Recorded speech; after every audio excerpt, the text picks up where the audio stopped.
watching today's teaching from Community Life Church. Open up your heart and see what God might say to you today through His Word. What's the problem?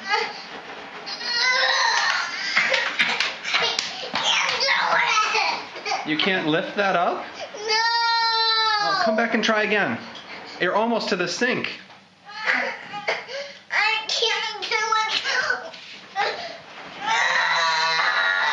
Oh, I can't do it. that looks like it's very heavy. I think you can do it though, Kirsten. I think you can lift it up to the sink and you can help clear the table. I'm not big enough. I think you can do it. Your big hammy couldn't do it, but you could do it. Oh.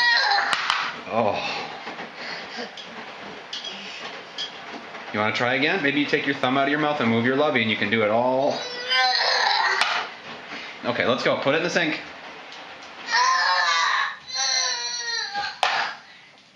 Can't do it. Oh, you did it. I know anyone who has been a parent knows how that dad feels. How many of us feel like that kid sometimes, though? Where I'm just not big enough. It's too heavy. I can't do it. We're in the middle of a series about baggage, where we're being honest with ourselves that sometimes life is really hard. And sometimes we get weighed down with things that we're carrying, and we're carrying too much. Have you ever felt like that? And yet often the things we're carrying around with us are things God never intended us to carry around in the first place. Today we're going to talk about a collection of things that we probably need to get rid of. It's probably time to let it go. How many of you know what this is? Okay. If you're a certain age like me, that's a stupid question. Of course we know what this is. It's a cassette tape. The Fiddle series by Greg Baker. I have no idea why we have that in our house. Cassettes at the time were amazing. That you could record something on this cassette, whether yourself or somebody else recorded it, and you could carry it wherever you were going. You didn't have to be in front of a stereo to listen to music. You could take it with you. Cassettes were amazing. How about this? This is 60 Minutes Part 2. This one, you could watch a movie in your house that wasn't broadcast on TV. You could choose when and where and what movie you wanted to watch. And if you needed to go to the bathroom or get more popcorn, you could pause it. Pretty incredible, isn't it? VCR tapes are amazing. Over the years, we've collected a huge number of those things, haven't we? There's a box. Every album you had, every movie you had to get a new tape. How many of you have a big box down in your basement full of VHS tapes, or cassettes? Maybe it's time to get rid of those. Kathy says no. You're never going to listen to that REO Speedwagon cassette tape again, or the Save Ferris one if you're a little younger than I am. However, it's not that big box of tapes that I'm encouraging you to get rid of. You ever feel like you have a tape player in your head and a collection of tapes that run? Things that get played over and over again without you thinking about it? Advertisers know about those tapes, and they often push the button for you, so you don't have to think about them. Now, these tapes are pretty age-dependent if you were around at a time when they could be recorded, but when these tapes, if the play button gets pushed, I don't have to think about what comes next. I'm going to give you an example. Plop, plop, fizz, fizz. Some of you have tapes in your head, right? 2 all beef patty, special sauce, lettuce. That's right. Tapes. I don't want to grow up. Tapes in your head. I wish I wasn't. That's right. We have tapes in our head. I promise when Rod asked me to speak today, he had no clue I was going to try and sing, so don't blame him for anything. It's not his fault. Entertainers know about the tapes as well. You take the good, you take the bad, you take them all, and there you have. There you go. That's right. And then, of course, the ultimate tape that runs in our head. West Philadelphia, born and raised. On the playground is where I spent most of my days. Chilling out, maxing, relaxing, all cool. Shooting some b-ball outside of the school. Right?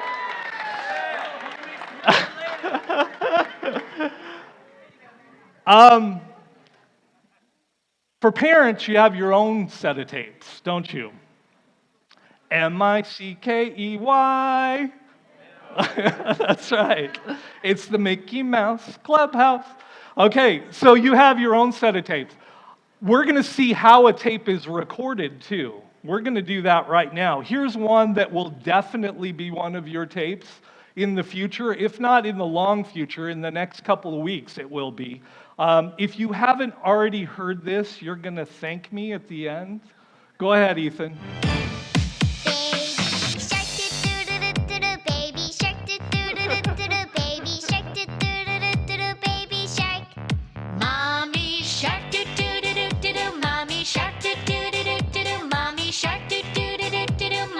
My favorite part. Daddy shark, daddy shark, daddy shark, daddy shark. All right. Grandma Shark. I will tell you, that song will be running in your head. We've also, back in the 2- and 3-year-old class, we're teaching the children back there to say, Alexa, play Baby Shark. So just so you know. So we all have these tapes that are stored in our head, aren't they? Or don't we? But these aren't the tapes I'm encouraging you to get rid of either.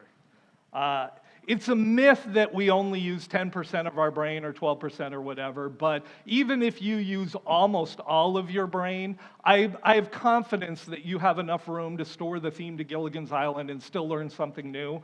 So I don't think you have to get rid of those things. So what's the baggage?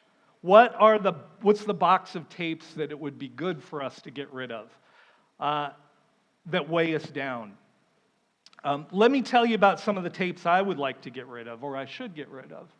I have this one tape that I play sometimes when I forget something important, or I make a mistake, even a little mistake, and that tape says, "You're such an idiot. Why can't you do anything right?" Does anyone else have a tape like that runs? Even without thinking about it, play is pushed and there it is.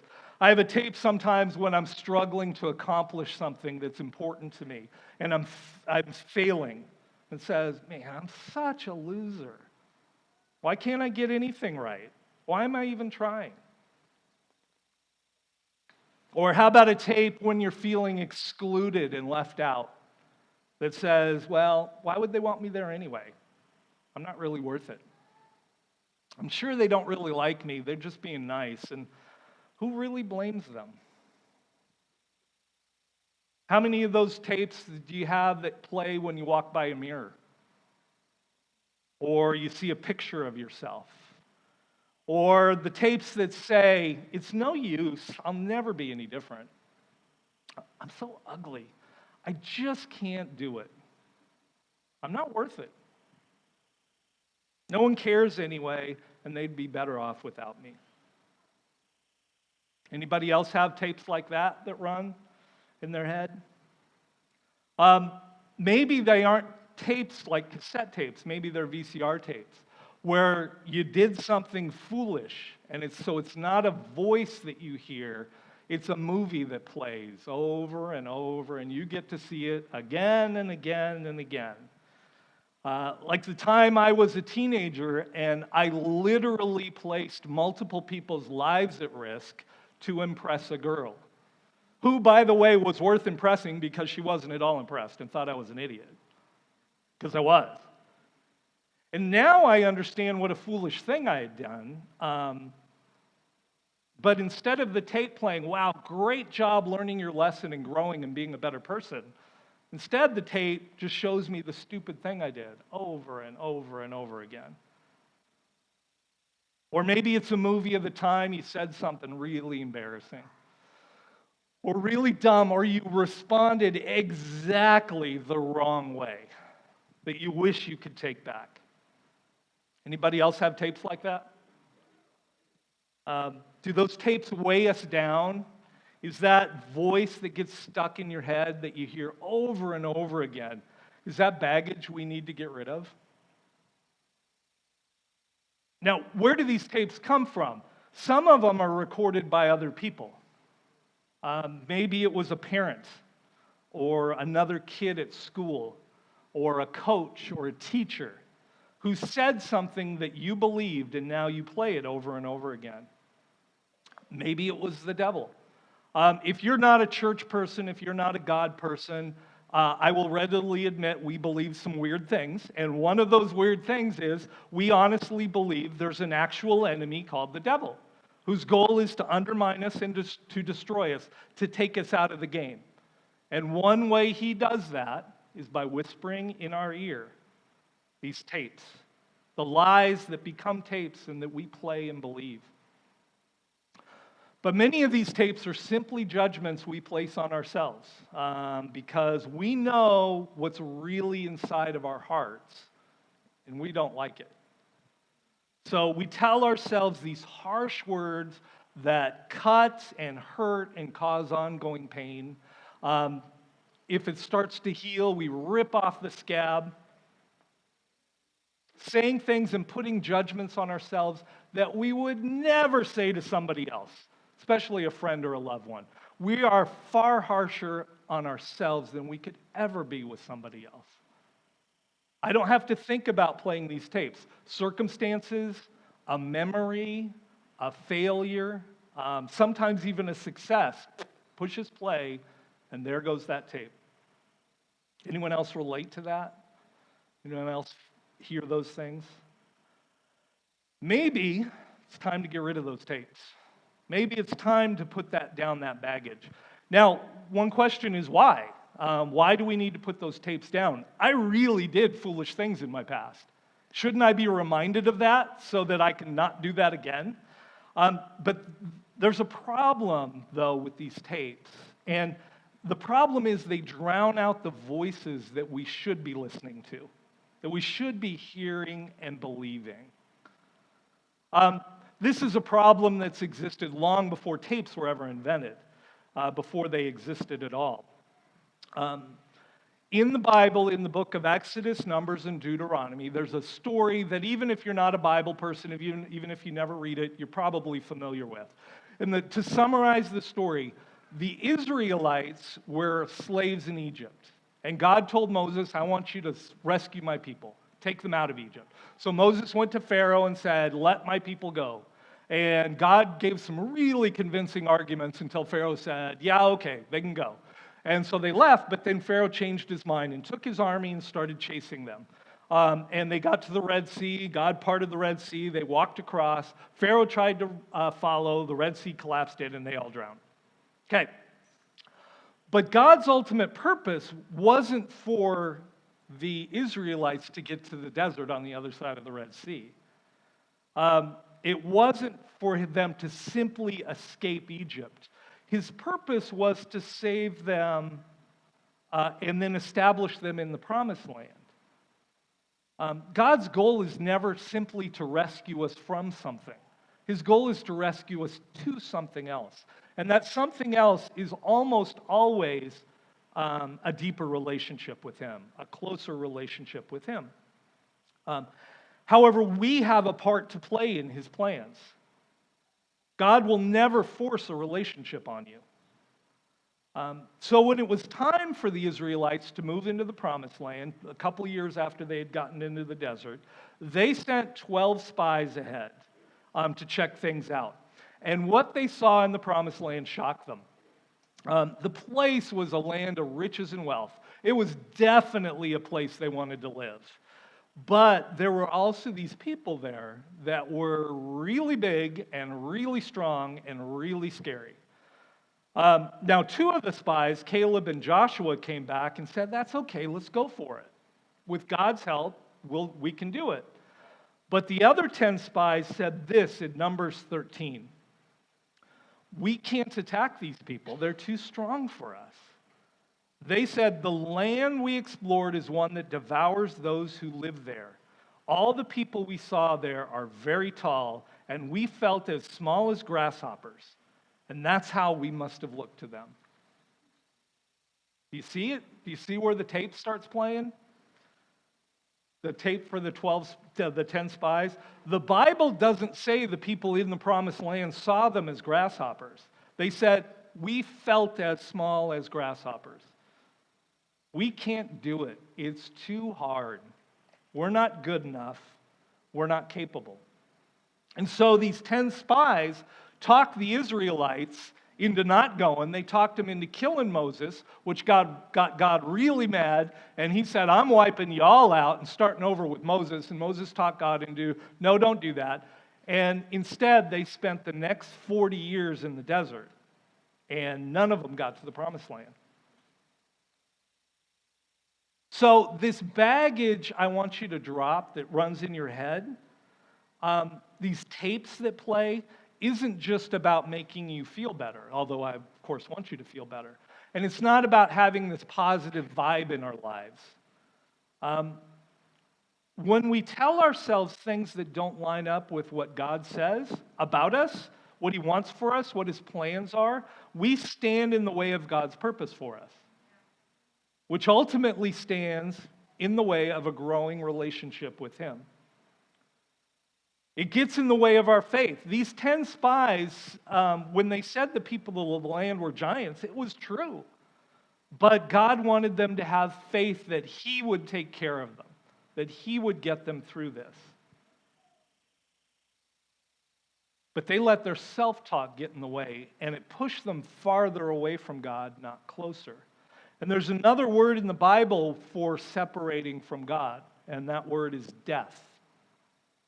Their feelings of fear manifested into words of fear, which manifested into words of death. And they acted upon those words of death. Because this tape player that's in your head, it's not really in your head, is it? It's in your heart. The words of condemnation, the brutal words of death that push you away from God, it's a heart issue, not a head issue. But fortunately, our God is a God who's an expert at dealing with heart issues, in taking death and turning it into life. But you have a part to play. It's time to get rid of the tapes, the baggage, the words of death that play in your head. So how do you do that? How do you get them to stop? Well, first we have to be aware of what we're saying to ourselves. We have to hear those words, be conscious of it. Proverbs 4:23 says, "Watch over your heart with all diligence, for from it flow the springs of life." And if we allow it, from it flows the springs of death. Which would you rather choose? Watch over your heart and pay attention to the words you say to yourself. And then capture those words. 2 Corinthians 10:5 says, "We demolish arguments and every pretension that sets itself up against the knowledge of God, and we take captive every thought to make it obedient to Christ." So, how do we pay closer attention to those words? The answer is in Psalm 46:10. "Be still and know that I'm God." Awareness of our thoughts, awareness of these tapes that we play, and capturing those thoughts requires us to be still in front of God. Something that often we have no time for. As long as we have no time for a time of prayer and contemplation, our thoughts and emotions and feelings will continue to call the shots for us. A time to sit still and quiet your mind and quiet your heart and let God flow into it is the key of being aware and capturing those thoughts. Setting aside a time, even if it's a very brief time, to sit at the feet of God and center on Him will make a huge difference in your relationship with Him. Do you struggle with a quiet time, a time of prayer, of contemplation? You fumble for words and you don't sound like yourself and you sound phony to yourself or you don't know what to say. That's okay. Don't let that be a point of condemnation. Don't worry about saying anything. Let God talk to you. Still the voices and listen. It's a practice you can get better at, but you have to show up. Start small, 5 minutes. 5 minutes sitting quietly before God. Sit still and listen. And if while you're sitting still, those tapes start to play, push stop and replace them. Re-record what's in there. Take what you're saying about yourself and replace it with the truth. Philippians 4:8 says this, fix your thoughts on what is true and what is good and what is right. Now, this is the place where some of you will say to me, you know those tapes you're talking about? Those are true. You don't know what I've done, and you don't know what I've said. And it's true that sometimes I am an idiot, that I'll never get it right, and there's no use. All I can say about that is that's not what God says about you, and that's not what He thinks about you. He says you're amazing, and you're worthy of sending His Son to die for you. And frankly, you don't get to decide what's true. He does. Now, if I do or have done something wrong, which I certainly have in the past, I should be ashamed of that. And I should do what I can to fix it. It's not okay for me to just say, oh, it doesn't matter because I'm amazing, right? We've all done things that are wrong, and we've all hurt people and hurt ourselves. We've all intentionally turned our backs on God at times. And some of us were still in that place, deciding that a relationship with God is not what you want. If that's you, that's your choice. I don't have any help for you in that. God's not going to force Himself on you. We deserve separation from God if that's what we choose. But if you're tired of carrying the baggage, that makes your life a burden, if you want it to be lighter and easier, and you want the freedom we were singing about earlier, if you want to choose a relationship with a Father that loves you, it's time to drop the baggage and replace it with the truth. Because the baggage, those things that play on those tapes, they don't define you. God does. How do we know that? Because He says so. And if we place a greater value on what's on our tape than what God says about us, then we're creating idols out of being martyr. And that's not where we need to be. So we need to replace our tapes with what is true. So in addition to a time of being quiet before God, we also need to fill our hearts and our minds with the truth. And we do that by being in the presence of people who speak God's truth, which you all are doing here, by being together. But the best place is to spend time with God's truth in His Word.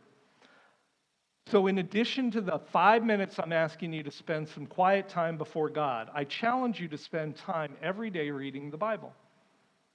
If that's difficult for you, if you've tried it in the past and didn't make it a habit, once again, don't make that a point of condemnation. That's okay.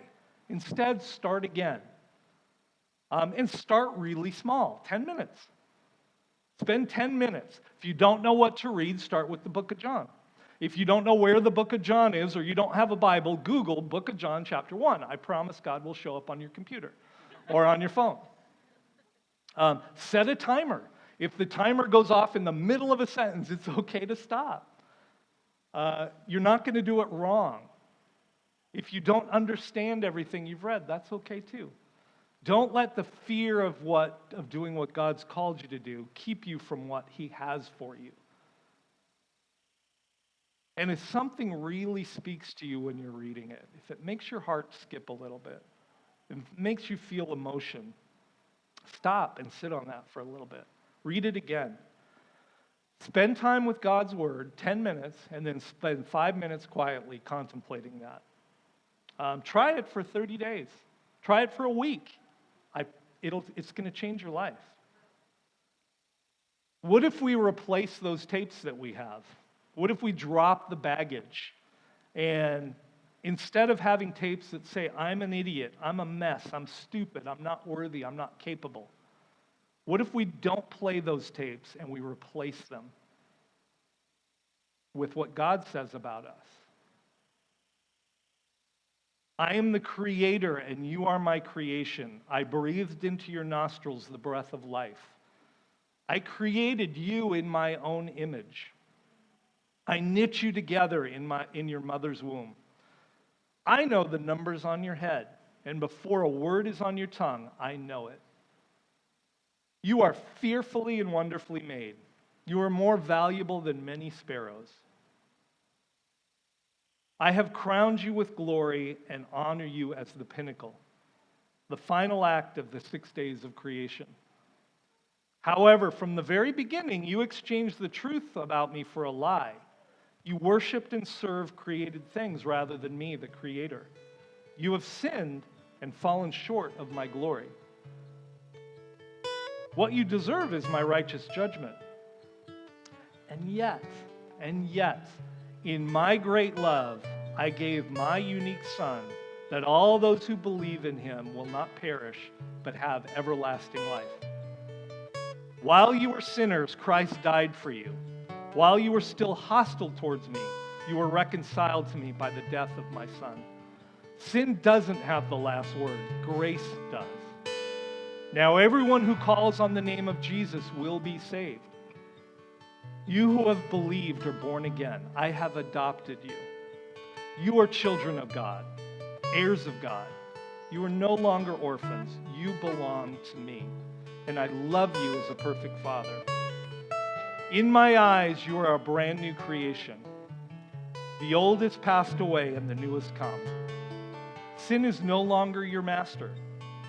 For you died to sin and now you are alive in me. You are finally free of slavery of sin and death, and now there is no condemnation for you. All your sins are forgiven. All your unrighteousness has been cleansed by the blood of Jesus, and now you are righteous in my sight. You have been saved by grace. You are utterly secure in me. Nothing will be able to separate you from my love, and I will never leave you or forsake you. Not only do you have a new Father, but a new family of brothers and sisters, and now you are now part of the people of God. You are the light of the world, a city on a hill. I have called you, I have chosen you. You are a saint, a servant, a steward, and a soldier.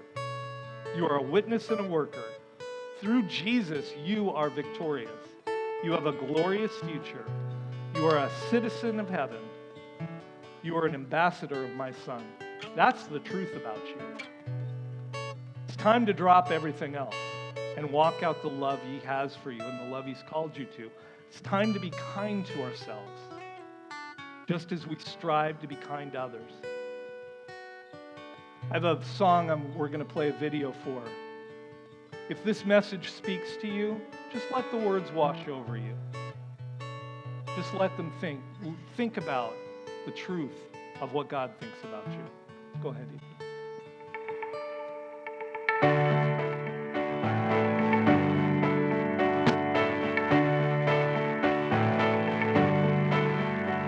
You got all that emotion that's heaving like an ocean, and you're drowning in a deep, dark well.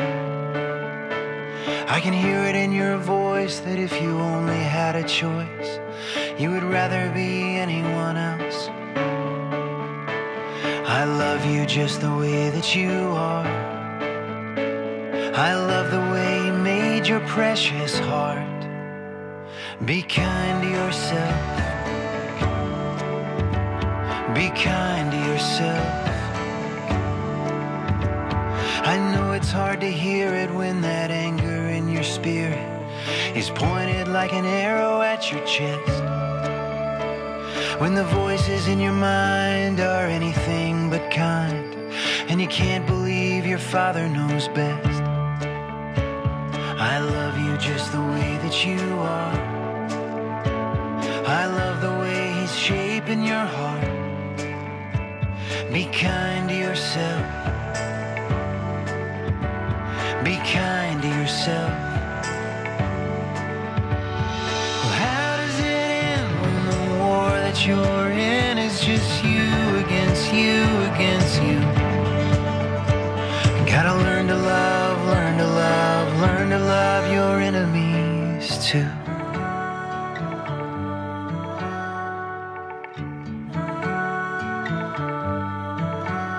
You can't expect to be perfect. It's a fight you gotta forfeit.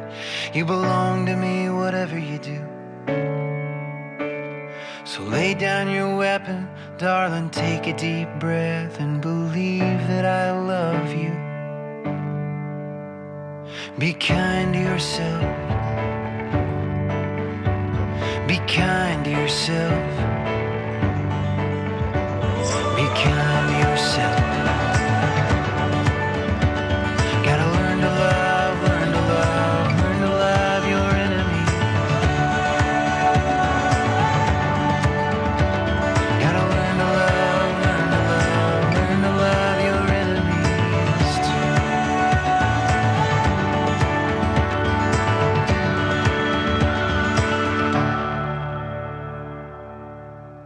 Thank you so much for watching today. For more information about our church, please visit our website at www.clife.church. We look forward to meeting you soon.